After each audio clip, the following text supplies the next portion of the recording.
2023 ಒಂದು ಆದೇಶ ಮಾಡ್ತಾರೆ. ಇವನು 7ನೇ ಪೇಜಿಗೆ ಬೆದರಿದೆ. ಅವರು ಪೊಲೀಸ್ ಉಪನಿರ್ದೇಶಕರಿಗೆ ಪತ್ರ ಬರೀತಾರೆ.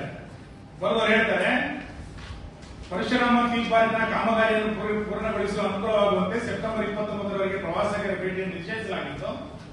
9/2019 ನವೆಂಬರ್ ತಿಂಗಳ ಅಂತ್ಯದವರೆಗೆ ಕಾಮಗಾರಿಗಳನ್ನು ಪೂರ್ಣಗೊಳಿಸಲು ಕಾಲಾವಕಾಶ ಬೇಕಾಗಿರುವುದರಿಂದ ಪೊಲೀಸ್ ಭದ್ರತೆಯನ್ನು ಒದಗಿಸುವಂತೆ ಕೋರಿದೆ ಅಂತೇಳಿ ತಹಸೀಲ್ದಾರರು ಪೊಲೀಸರಿಗೆ ಪತ್ರ ಬರೀತಾರೆ. ಪೊಲೀಸರು ಅಲ್ಲಿ ನಿಗಾ ವಹಿಸಿದ್ರು, ಇಲ್ಲ ನಾನು ಹೇಳೋದಿಲ್ಲ, ನಿಗಾ ವಹಿಸಿದ್ರು. ಈ ಸಂದರ್ಭದಲ್ಲಿ ಯಾರು ಪ್ರವೇಶ ಮಾಡಿಲ್ಲ ಅಂತಂದಾಗ ಕಾಂಗ್ರೆಸ್ ಮುಖಂಡರು ಆರೋಪ ಮಾಡಿದ್ರು. ನಾನು ಪತ್ರಿಕೆಯಲ್ಲಿ ಕಳಿಸ್ಕೊಡ್ತೇನೆ ನಿಮಗೆ. ಏನು ಅಲ್ಲಿ ಪೊಲೀಸರ ಭದ್ರತೆಯಲ್ಲಿ ಇದು ಮಾಡ್ತದೆ, ಪೊಲೀಸರನ್ನ ವಾಪಸ್ ತಗೊಳ್ಬೇಕು ಅಂತ ಅವರೇ ಆಗ್ರಹ ಮಾಡ್ತಾರೆ. ತಹಸೀಲ್ದಾರರು ಪೊಲೀಸರ ಭದ್ರತೆಯನ್ನು ಕೇಳ್ತಾರೆ. ಪೊಲೀಸರ ಭದ್ರತೆಯಲ್ಲಿ ಮರು ವಿನ್ಯಾಸಕ್ಕೆ ಮೂರ್ತಿಯ ಕೆಲವು ಭಾಗಗಳನ್ನು ತೆಗಿತಾರೆ. ಕಳುವಾಯಿತು ಅಂತ ಯಾರು ಹೇಳಿದ್ರು? ಇವ್ರದೇ ಸರ್ಕಾರ, ಇವ್ರದೇ ಜಿಲ್ಲಾಡಳಿತ. ಕಳುವಾಗಿದೆ ಅಂತ ಯಾರು ಹೇಳ್ತಾರೆ? ಬಹಳ ಆಶ್ಚರ್ಯ ಅಂತಂದ್ರೆ, ಅವತ್ತು ರಕ್ಷಣೆಯನ್ನ ಕೊಟ್ಟಂತ ಅಧಿಕಾರಿಗಳೇ ಇವತ್ತು ತನಿಖೆಯನ್ನು ಮಾಡ್ತಾ ಇರೋದು. ಅವತ್ತು ಮೂರ್ತಿಯನ್ನ ತೆಗೆಲಿಕ್ಕೆ ಬಿಡ್ಬೇಕಾದ್ರೆ ಯಾರು ರಕ್ಷಣೆಯನ್ನು ಕೊಟ್ಟಿದ್ರು ಅವರೇ ಇವತ್ತು ತನಿಖೆಯನ್ನು ಮಾಡ್ತಾ ಇದ್ದಾರೆ. ಅಂದ್ರೆ ಪೂರ್ತಿ ಇಡೀ ತನಿಖೆಯನ್ನ ದಿಕ್ಕು ತಪ್ಪಿಸುವಂತ ಎಲ್ಲ ಪ್ರಯತ್ನಗಳು ಇದರಲ್ಲಿ ನಡೆದಿದೆ. ಒಟ್ಟು ಈ ಪ್ರಕರಣದಲ್ಲಿ ಆರೋಪ ಇದ್ದೇನು ನಾನು ತುಂಬಾ ವಿವರಕ್ಕೆ ಹೋಗಲ್ಲ, ನಿಮ್ಮನ್ನು ಕೊಟ್ಟಿದ್ದೇನೆ, ನೀವು ದಯಮಾಡಿ ಅದನ್ನು ಗಮನಿಸಿ. ಮೂಲ ಹೇಳಿದ್ದೇನು ಅವರೆಲ್ಲರೂ, ಇದು ಫೈಬರ್ ಮೂರ್ತಿ, ಇದು ಕಂಚಿಂದಲ್ಲ, ಇದು ಫೈಬರ್ ಅಂತ ಹೇಳಿದ್ರು. ಯಾರು ಇದರ ಎಫ್ಐಆರ್ ಅನ್ನು ಮಾಡಿಸಿದಂತ ಅರ್ಜಿದಾರ ಇದ್ದಾರೆ, ಅವರು ವಕೀಲರು ಹೈಕೋರ್ಟ್ ಅಲ್ಲಿ ಹೇಳ್ತಾರೆ, ಮೂರ್ತಿ ಬಗ್ಗೆ ನಮಗೆ ಡಿಸ್ಪ್ಯೂಟ್ ಇಲ್ಲ, ನಮಗೆ ಡಿಸ್ಪ್ಯೂಟ್ ಇರೋದು GST ಕಟ್ಟಿಲ್ಲ, ಅದ್ರ ಬಗ್ಗೆ ಡಿಸ್ಪ್ಯೂಟ್ ಅಂತ. ಮತ್ತು ಬಹಳ ಸ್ಪಷ್ಟವಾಗಿ ಹೈಕೋರ್ಟ್ ಹೇಳಿದ್ರು, ಇದು ಫೈಬರ್ ಅಲ್ಲ, ಇದು ಕಂಚಿನ ಮೂರ್ತಿ, ಇದರಲ್ಲಿ ಎಷ್ಟು ಕಾಪರ್ ಹಾಕಿದ್ದಾರೆ, ಎಷ್ಟು ಜಿಂಕ್ ಹಾಕಿದ್ದಾರೆ ಅನ್ನೋದನ್ನು ಕೂಡ ಹೈಕೋರ್ಟ್ ಸ್ಪಷ್ಟ ಮಾಡಿದೆ. ಅಂದ್ರೆ ಮೂಲ ಆರೋಪಗಳನ್ನು ಅವ್ರು ಏನ್ ಮಾಡ್ತಾ ಇದ್ರು ಅದು ಬಹಳ ಸ್ಪಷ್ಟ, ಫೈಬರ್ ಅಲ್ಲ ಇದು ಕಂಚು ಅನ್ನುವಂಥದ್ದು ಹೈಕೋರ್ಟ್ ಕೂಡ ಹೇಳಿದೆ, NITK ರಿಪೋರ್ಟ್ ಕೂಡ ಹೇಳಿದೆ. ಈಗ ಇವರು ವಿನಾಕಾರಣ ಬೇರೆ ಬೇರೆ ರೀತಿಯಾದ ಆರೋಪಗಳನ್ನು ಮಾಡ್ತಾ ಇದ್ದಾರೆ. ಆರೋಪ ಏನಿತ್ತು? ಮೊದಲನೇ ಆರೋಪ ಏನಿತ್ತು? ಇದು ಫೈಬರ್ ಅಂತ ಹೇಳಿದ್ರು. ಫೈಬರ್ ಹೌದಾ ಅಲ್ಲ ಅಂತ ಚರ್ಚೆ ನಡೀತಾ ಇರಬೇಕಾದ್ರೆ, ಮೂರ್ತಿ ವಿನ್ಯಾಸ ಮಾಡಬೇಕಾದ್ರೆ ಮೇಲಿಂದು ಫೈಬರ್ ಕೆಳಗಿನಲ್ಲ ಅಂತ ಹೇಳಿದ್ರು. ಈಗ ಹೇಳ್ತಾರೆ ಅವ್ನು GST ಕಟ್ಟಿಲ್ಲ ಅಂತ ಹೇಳ್ತಾರೆ. ಈಗ ನೆನ್ನೆ ಭಾರಿ ಅನುಕೂಲವಾದ ಮಾತುಗಳನ್ನು ಹೇಳ್ತಾ ಇದ್ದಾರೆ. ಫೈಬರ್ ಉದಯರಿಗೆ ನಾನು ಹೇಳ್ತೇನೆ, ಫೈಬರ್ ಅಂತ ಹೇಳ್ತಾ ಇದ್ದಂತ ಫೈಬರ್ ಉದಯ ಮಾಜರ್ ಮಾಡಲಿಕ್ಕೆ ಹೋದಾಗ ಶಿಲ್ಪಿ ಬಗ್ಗೆ ಅನುಕಂಪ ಇರ್ಲಿಲ್ವಾ? ಶಿಲ್ಪಿ ಕಾಮಗಾರಿಯನ್ನು ಮಾಡಲಿಕ್ಕೆ ರಸ್ತೆಗೆ ಮಣ್ಣನ್ನ ಅಡ್ಡಗಾಲ ಹಾಕ್ದಾಗ ಶಿಲ್ಪಿ ಬಗ್ಗೆ ಅನುಕಂಪ ಇರ್ಲಿಲ್ವಾ? GST ಕಟ್ಟಲಿಲ್ಲ ಅನ್ನುವಂಥದ್ದು ನಮ್ಮ ಸಮಸ್ಯೆ ಅಲ್ಲ.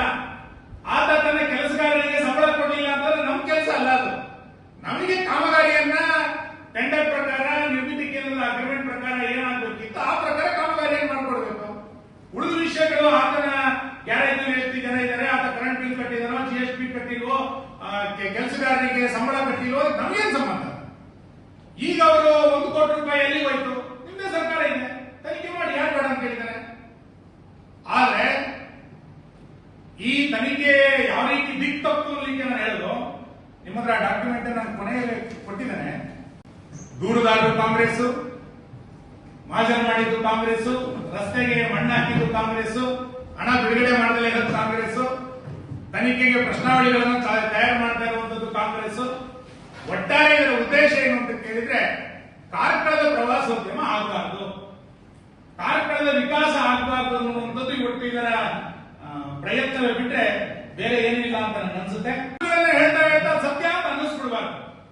ಅದಕ್ಕೆ ನಾನು ಹೇಳಿದ್ದು, ಜಿಲ್ಲಾಧಿಕಾರಿಗಳು ಆದೇಶ ಮಾಡಿದ್ರು, ಅದಕ್ಕೆ ಮರು ವಿನ್ಯಾಸಕ್ಕೆ ಶಿಲ್ಪಿ ತಯಾರಾದ. ಜಿಲ್ಲಾಧಿಕಾರಿಗಳು ಮರು ವಿನ್ಯಾಸ ಬೇಡ ಅಂತಂದ್ರೆ ಬೇಡ, ಯಾರು ಬೇಡ, ನಾವು ಬೇಕು ಅಂತ ಹೇಳಿದ್ವಾ? ಶಿಲ್ಪಿ ರಿಕ್ವೆಸ್ಟ್ ಮಾಡೋದಕ್ಕೆ ಜಿಲ್ಲಾಧಿಕಾರಿಗಳನ್ನ ಬರ್ತೀವಿ, ಅದಕ್ಕೆ ತೆರವು ಪೊಲೀಸ್ ಬಂದೋಬಸ್ತ್ನಲ್ಲಿ ತೆರವಾಗಿತ್ತು. ಕಳೆದ ಅಂತ ಯಾರು ಹೇಳಿದ್ರು? ಫೆಬ್ರವರಿ 6ನೇ ತಾರೀಕಿಗೆ ಮುಖ್ಯಮಂತ್ರಿಗಳು ಆದೇಶ ಮಾಡ್ತಾರೆ, ಇದನ್ನ CODಗೆ ತನಿಖೆಗೆ ಕೊಟ್ಟಿದ್ದೀವಿ ಅಂತ. ಇದ್ರ ನಡುವೆ ಏಪ್ರಿಲ್ 23ನೇ ತಾರೀಕು, ಇವ್ರು ಕೊಟ್ಟಿದ್ದು ಫೆಬ್ರವರಿ 6.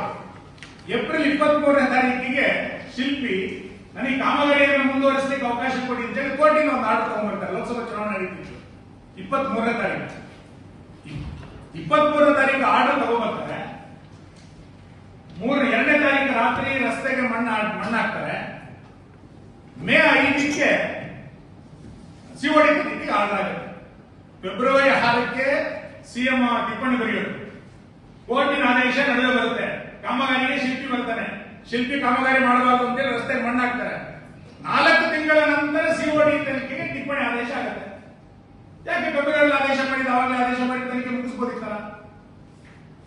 1 ವರ್ಷ ಆಯಿತು ಕಾಮಗಾರಿ ನಿಂತು. ಕಳೆದ ನವೆಂಬರ್ನಿಂದ ಈ ನವೆಂಬರ್ ತನಕ 1 ವರ್ಷ ಆಯಿತು ಕಾಮಗಾರಿ ನಿಂತು. ಈ ಪ್ರವಾಸೋದ್ಯಮ ಇವತ್ತು ಕಗ್ಗೊಲೆ ಆಗಿದ್ದಕ್ಕೆ ಯಾರು ಕ್ಷಮೆ ಕೇಳಬೇಕು? ಸಾವಿರಾರು ಜನ ಧರ್ಮಸ್ಥಳ ಉಡುಪಿಗೆ ಬರುವಂತ ಪ್ರವಾಸಿಗರು ಅಲ್ಲಿ ಬರ್ತಾ ಇದ್ರು. ಇಷ್ಟು ಪ್ರವಾಸೋದ್ಯಮ ನಷ್ಟ ಆಯ್ತಲ್ಲ, ಯಾರಿಗಿತ್ತು ಹೊಣೆ?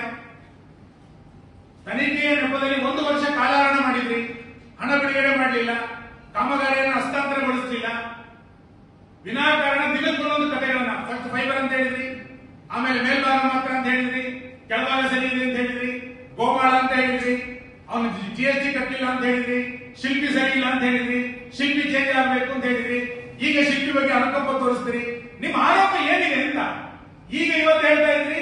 ಶಿಲ್ಪಿಯ ಬಹಳ ಸರಿ ಅವನು ಪಾಪದವನು, ಈಗ ಶಾಸಕರ ಮೇಲೆ ಕ್ರಮ ತಗೊಳ್ಳಿ ಅಂತ ಹೇಳ್ತಾ ಇದ್ದೀನಿ. ನಾನು ಇವತ್ತು ಈ ಪತ್ರಿಕಾಗೋಷ್ಠಿಯ ಮುಖಾಂತರ ಬಹಳ ಸ್ಪಷ್ಟ ಮಾಡ್ತೇನೆ, ಯಾವುದೇ ತನಿಖೆಗಳನ್ನ ಮಾಡಿ ಅನ್ನೋದು ನಾನು ಅವತ್ತು ಹೇಳಿದ್ದೇನೆ, ಇವತ್ತಲ್ಲ ಅವತ್ತು ಹೇಳಿದ್ದೇನೆ. ನಮ್ಮ 5 ಡಿಮಾಂಡ್ಗಳಲ್ಲಿ ಯಾವತ್ತೂ ಕೂಡ ವ್ಯತ್ಯಾಸ ಇಲ್ಲ. ಆದ್ರೆ ಕಳೆದ ವಾರ ನಿರ್ಮಿತಿ ಕೇಂದ್ರದ ಅಧಿಕಾರಿಗಳನ್ನ ಕರೆದವರು ಎನ್ಕ್ವೈರಿ ಮಾಡಿದ್ದು, ಗ್ಯಾರೇಜ್ ಮಾಲೀಕರನ್ನ ಕರೆದು ಎನ್ಕ್ವೈರಿ ಮಾಡಿದ್ದು, ಆಮೇಲೆ ಯಾರು ಲಾರಿ ಸಾಗಿಸಿದ್ರು ಆ ಲಾರಿ ಡ್ರೈವರ್ಗಳನ್ನ ಎನ್ಕ್ವೈರಿ ಮಾಡಿದ್ದು, ಈ ಎಲ್ಲ ಪ್ರಶ್ನಾವಳಿಗಳನ್ನ ನಾಳೆ ನಾನು ಬಿಡುಗಡೆ ಮಾಡ್ತೇನೆ. ಪ್ರಶ್ನಾವಳಿಗಳು ತನಿಖೆಗೆ ಪೂರಕ ಆಗಿರಬೇಕು. ಕಾಂಗ್ರೆಸ್ ಹೇಳುವಂತ ಪ್ರಶ್ನಾವಳಿಗಳು ಕೇಳೋದಲ್ಲ. ಇವತ್ತಿನ ತನಿಖೆಯ ಪ್ರಶ್ನಾವಳಿಗಳನ್ನ ಕಾಂಗ್ರೆಸ್ ಕಚೇರಿಯಲ್ಲಿ ಸಿದ್ಧ ಮಾಡಿದ್ದಾರೆ. ಪೊಲೀಸ್ ತನ್ನ ಅನುಕೂಲಕ್ಕೆ ತಕ್ಕಂತೆ ತನಿಖೆಗಳನ್ನು ಮಾಡ್ತಾ ಇಲ್ಲ. ಹೇಳ್ತಾನೆ ಅಧಿಕಾರಿಗಳು ಯಾವ ಪ್ರಶ್ನೆಗಳನ್ನು ಕೇಳಿದ್ದಾರೆ, ಆನ್ ದಿ ರೆಕಾರ್ಡ್ ಅಂತ ಕೇಳಿದ್ದಾರೆ, ಆಫ್ ದಿ ರೆಕಾರ್ಡ್ ಅಂತ ಕೇಳಿದ್ದಾರೆ, ಗ್ಯಾರೇಜ್ ನಲ್ಲಿರುವಂತಹ ಕೆಲಸಗಾರರಿಗೆ ಏನೇನು ಪ್ರಶ್ನೆ ಕೇಳಿದ್ದಾರೆ, ಈಗ ಶಿಲ್ಪಿಗೆ ಏನೇನು ಪ್ರಶ್ನೆ ಕೇಳ್ತಾರೆ ಗೊತ್ತಾಗುತ್ತೆ ನಾಳೆನಾಡಿನಲ್ಲಿ. ನಂಗೆ ಬಹಳ ಈ ತನಿಖೆ ಮಾಡ್ತಿರುವಂತೆ ಬಹಳ ಆಶ್ಚರ್ಯ ಆಗಿದ್ದು, ಮೊನ್ನೆ ಅಜೆಕಾಡ್ನಲ್ಲಿ ಸ್ಲೋ ಪಾಯ್ಸನ್ ನಲ್ಲಿ ಮರ್ಡರ್ ಆಯಿತು, ನಿಮ್ಗೆ ಗೊತ್ತಿರ್ಬೋದು. ಆ ಕೊಲೆ ಆರೋಪಿಯನ್ನು 3 ದಿನ ಕಸ್ಟಡಿ ತಗೊಂಡು, ಪೊಲೀಸ್ ಕಸ್ಟಡಿ, ಕೊಲೆ ಆರೋಪಿಯನ್ನು. ಒಬ್ಬ ಅಮಾಯಕ ಶಿಲ್ಪಿಯನ್ನು 7 ದಿನ ಕಸ್ಟಡಿ ತಗೊಳ್ತಾ ಇದ್ದಾರೆ. ಒಂದು ವರ್ಷದಿಂದ ಇದು ಫೈಬರ್ ಕಂಚು ಅಂತ ಹೇಳಿಕ್ಕೆ ಇಲಾಖೆಗೆ ಆಗಲ್ಲ ಅಂದ್ರೆ ಇಲಾಖೆ ಬಗ್ಗೆ ಏನ್ ಹೇಳ್ಬೇಕು ನಾನು?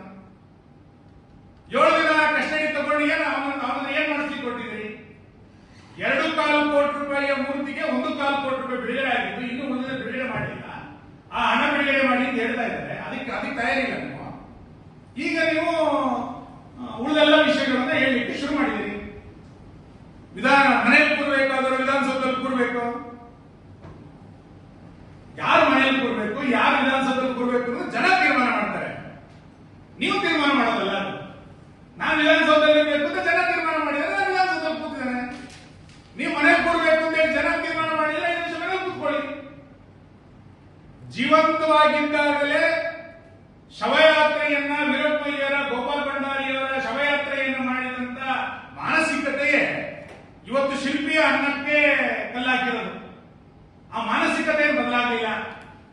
ಅವತ್ತು ಜೀವಂತ ಶವಯಾತ್ರೆಯನ್ನು ಮಾಡಿದಂತವರೇ ಇವತ್ತು ಈ ಅಮಾಯಕ ಶಿಲ್ಪಿಯ ತಟ್ಟೆ ಕಲ್ಲಾಕಿದ್ದಾರೆ.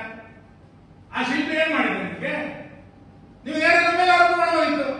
ಇವತ್ತು ಅದನ್ನು ಮಾಡದಲ್ಲಿ ಸುತ್ತು ಬಳಸಿ ಏನೇನೋ ಮಾಡಿ ತನಿಖೆಯಲ್ಲಿ ಯಾರಾದೋ ಹೆಸರನ್ನ ಹೇಳಬೇಕು ಅಂತೇಳಿ ಪೊಲೀಸ್ ಇಲಾಖೆಯ ಮೇಲೆ ಒತ್ತಡವನ್ನು ಹಾಕುವಂತ ಪ್ರಯತ್ನಗಳನ್ನು ನೀವು ಮಾಡ್ತಾ ಇದ್ದೀರಿ.